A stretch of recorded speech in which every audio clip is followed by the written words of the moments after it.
નમસ્કાર મિત્રો, અક્ષર અકાદમીના online platform પર હું પ્રોફેસર ડૉક્ટર વી.સી. રાઠોડ આપનું સ્વાગત કરું છું.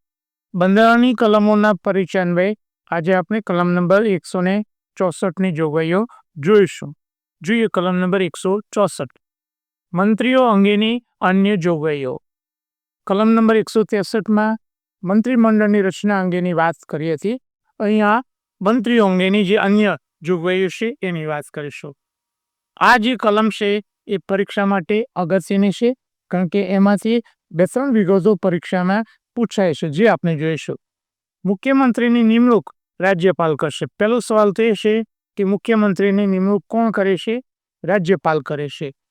અને મુખ્યમંત્રીની સલાહથી રાજ્યપાલ બીજા મંત્રીઓની નિમણૂક કરશે. એટલે બીજા મંત્રીઓની નિમણૂક કોણ કરશે? બીજા મંત્રીઓની નિમણૂક પણ રાજ્યપાલ જ કરે છે, પણ એ મુખ્યમંત્રીની સલાહ પ્રમાણે, મુખ્યમંત્રીએ જેનું નામ નક્કી કર્યું હોય તે પ્રમાણે. અને આ મંત્રીઓ રાજ્યપાલની મરજી હશે ત્યાં સુધી હોદ્દો ધરાવશે. એની મરજી હોય ત્યાં સુધી. જનરલી એનો સાચો જવાબ એ છે કે જ્યાં સુધી વિધાનસભામાં એમની બહુમતી જળવાઈ રહે ત્યાં સુધી એ મંત્રી પદે ચાલુ રહી શકે છે. કેટલાક રાજ્યોમાં, ખાસ કરીને બિહાર, મધ્યપ્રદેશ, ઓડિશા રાજ્યોમાં આદિજાતિના કલ્યાણની બાબતોની જેમના હસ્તક હોય તેવા એક મંત્રી રહેશે. એટલે કે આ જે રાજ્યો છે એ રાજ્યોમાં આ પછાત વર્ગના, મીન્સ આદિજાતિ વર્ગના જે કર્મચારીઓ, લોકો છે, એમના કલ્યાણ માટે એક મંત્રી ફરજિયાત બનાવવાની જોગવાઈ છે. હા, કલમ નંબર 1 એની 1, મુખ્યમંત્રી સહિત મંત્રીમંડળમાં મંત્રીઓની કુલ સંખ્યા. પરીક્ષા માટે આ આઈએમપી છે અને ઘણીવાર પરીક્ષામાં પૂછાય છે. કુલ સંખ્યા વિધાનસભાના કુલ સભ્યોના 15%થી વધવી જોઈએ નહીં. એટલે કેટલા મંત્રીઓ બનાવી શકાય છે? તો મંત્રીઓની સંખ્યા વિધાનસભાના કુલ જે સદસ્યો છે એના 15%થી વધવી જોઈએ નહીં. એટલે કે 100 સદસ્યો હોય તો 15 જેટલા મંત્રીઓ બનાવી શકાય. રાઈટ? આ જોગવાઈ છે, એનાથી વધારે નહીં. સાથે એવી જોગવાઈ કરવામાં આવી છે કે રાજ્યના મુખ્યમંત્રી સહિત મંત્રીઓની સંખ્યા 12થી ઓછી નહીં હોય. એક બીજી જોગવાઈ એ છે કે કેટલાક રાજ્યો એવા છે કે જેમાં સદસ્ય વિધાનસભાની સંખ્યા 32, 40 કે 60 છે, તો એ માટે જોગવાઈ શી કરવામાં આવી છે? મુખ્યમંત્રી સહિત વધુમાં વધુ 12 મંત્રીઓ. રાઈટ? એટલે કે મીન્સ કે 12થી ઓછી નહીં, એમાં 12થી ઓછી નહીં, ત્યાં 12 જેટલી મંત્રીમંડળની સંખ્યા હોય છે. પણ કેવા રાજ્યોમાં કે જેની સંખ્યા વિધાનસભાના સભ્યોની સંખ્યા પ્રમાણમાં ઓછી છે, ત્યાં 12 મંત્રીઓ બનાવી શકાય છે. હા, પરીક્ષામાં બીજી રીતે પણ પૂછાય છે કે આ જોગવાઈ કયા બંધારણીય સુધારા હેઠળ કરવામાં આવી છે? તો 91માં બંધારણીય સુધારા અધિનિયમ 2003ની કલમ 3 દાખલ કરવામાં આવે છે. એટલે કે આ જોગવાઈ પરીક્ષામાં એકાદ ત્રીજો મુદ્દો, આ કલમમાંથી પરીક્ષા માટેનો ત્રીજો મુદ્દો. કયો બંધારણીય સુધારો? 91માં બંધારણીય સુધારો 2003 મુજબ આ જોગવાઈ કરવામાં આવી છે અને એનો અમલ 1 જાન્યુઆરી 2004થી કરવામાં આવે છે. જોઈના પછીની વિગત. મંત્રીમંડળ રાજ્યની વિધાનસભાને સામૂહિક રીતે જવાબદાર છે.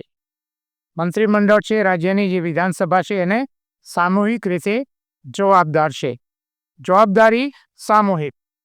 કોઈ એક મંત્રી વિરુદ્ધ અવિશ્વાસનો પ્રસ્તાવ કે દાખલ કરવામાં આવે તો એ એકી સાથે બધાને લાગુ પડે છે. રાઈટ? મુખ્યમંત્રી રાજીનામું આપે તો આખું મંત્રીમંડળ છે એ બરખાસ્ત થયેલું ગણાય છે, એટલે કે સાથે ડૂબે છે.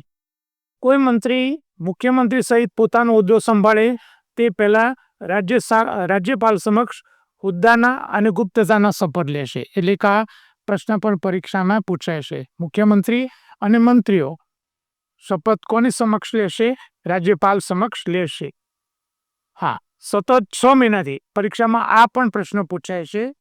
6 મહિનાની મુદત સુધી રાજ્યના વિધાનમંડળના સભ્ય ન હોય તે મંત્રી કે મુદત પૂરી થઈ મંત્રી તરીકે રહેશે નહીં. એટલે બીજી રીતે કેવું હોય કે વિધાનસભામાં ચૂંટાયેલ ન હોય તેવો વ્યક્તિ અથવા તેવી વ્યક્તિ 6 મહિના સુધી મંત્રી તરીકે રહી શકે અને 6 મહિનાની અંદર એને ફરીથી વિધાનસભાની કોઈ સીટ ઉપરથી ચૂંટાવવું પડે અને જો ચૂંટાય નહીં તો પછી મંત્રી તરીકે રહી ના શકે. બીજી રીતે કેવું હોય તો ચૂંટાયેલી ન હોય તેવી વ્યક્તિ 6 મહિના સુધી મંત્રી બની શકે છે.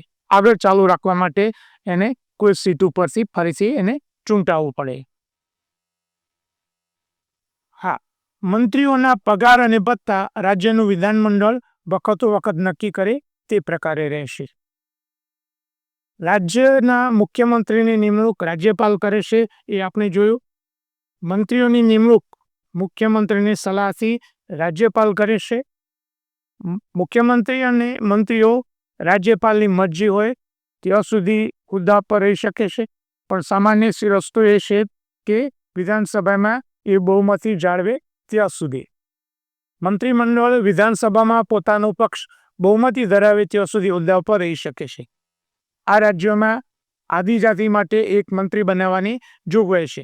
વિધાનસભા કે વિધાન પરિષદનો કોઈ પણ સદસ્ય મંત્રી બની શકે છે. એટલે એવું જરૂર નથી કે વિધાન પરિષદનો સદસ્ય પણ મંત્રી એ બની શકે છે. જે કેટલાક રાજ્યોમાં વિધાન પરિષદ છે એની જોગવાઈ જે તે કલમમાં આપણે જોઈશું. હા, મંત્રીમંડળ સામૂહિક રીતે વિધાનસભાને જવાબદાર છે. મંત્રીઓ મુખ્યમંત્રીની રાજી ખુશી સુધી એ મંત્રી પદે રહેશે. મુખ્યમંત્રીને અને મંત્રી ના બન્યું તો એ એમને ઘેર કાઢી મૂકે અથવા હોદ્દા પરથી એમને રાજીનામું આપવાને એ કહી શકે. એટલે મુખ્યમંત્રીની મરજી સુધી જ એ મંત્રી રહી શકે. વિધાનમંડળનું સદસ્ય ન હોય એટલે કે 6 મહિના સુધી સદસ્ય ન હોય તેવી વ્યક્તિ મંત્રી બની શકે છે. મુખ્યમંત્રી સહિત મંત્રીમંડળની કુલ સભ્ય સંખ્યા વિધાનસભાની કુલ સભ્ય સંખ્યાના 15% વધવી ન જોઈએ. જો કે નાના રાજ્યોમાં 12 જેટલા મંત્રી મુખ્યમંત્રી સહિત એ બનાવી શકાય છે. એટલે એ જોગવાઈ આપણે અગાઉ જોઈશ. બંધારણ અંગે અમારા 2 મહત્વના પુસ્તક છે, ભારતનું બંધારણ અને રાજ્ય વ્યવસ્થા. વન-લાઇનર અને MCQ સ્વરૂપે છે. ડિટેલમાં અભ્યાસ માટે ભારતનું બંધારણ અને રાજ્ય વ્યવસ્થા નામનું અમારું પુસ્તક છે. આ ઉપરાંત અમારી 2 ટેલિગ્રામ ચેનલ છે, બીસી રાઠોડ કરંટ અફેર્સ, કે જેમાં રોજેરોજનું કરંટ અફેર્સ, માસિક કરંટ અફેર્સ, દરરોજની 10 થી 15 જેટલી પોસ્ટ, 3-4 જેટલા ફ્રી વિડીયો, ક્વિઝ તેમજ વિશિષ્ટ દિવસની વિગત મૂકવામાં આવે છે. અને અમારી આ ટેલિગ્રામ ચેનલમાંથી કરંટ અફેર્સને લગતા પૂછાયેલા પ્રશ્નોની યાદી તમે અહીંયા જુદી જુદી પરીક્ષા અંગેની વિગતોમાં મૂકી છે. આ ઉપરાંત અમારી બીજી ટેલિગ્રામ ચેનલ છે ગૌરવંશી ગુજરાતી, જેમાં ગુજરાતી ભાષા, ગુજરાતી સાહિત્ય અને ગુજરાતી વ્યાકરણને લગતી પોસ્ટ એમાં મૂકવામાં આવે છે. હજુ સુધી જો તમે અમારી આ બંને ટેલિગ્રામ ચેનલમાં જોડાયા ન હોય તો એમાં જોડાઈ જવા વિનંતી છે. વધુમાં આજનો આ વિડીયો આપને પસંદ આવ્યો હોય તેનો લાઈક કરીને શેર કરવાનું ભૂલતા નહીં. અને હજુ સુધી જો તમે અમારી ચેનલને સબસ્ક્રાઈબ ન કરી હોય તો ચેનલને સબસ્ક્રાઈબ કરી દેવા વિનંતી છે અને બેલ આઇકોનને ચાલુ કરવાનું ભૂલતા નહીં.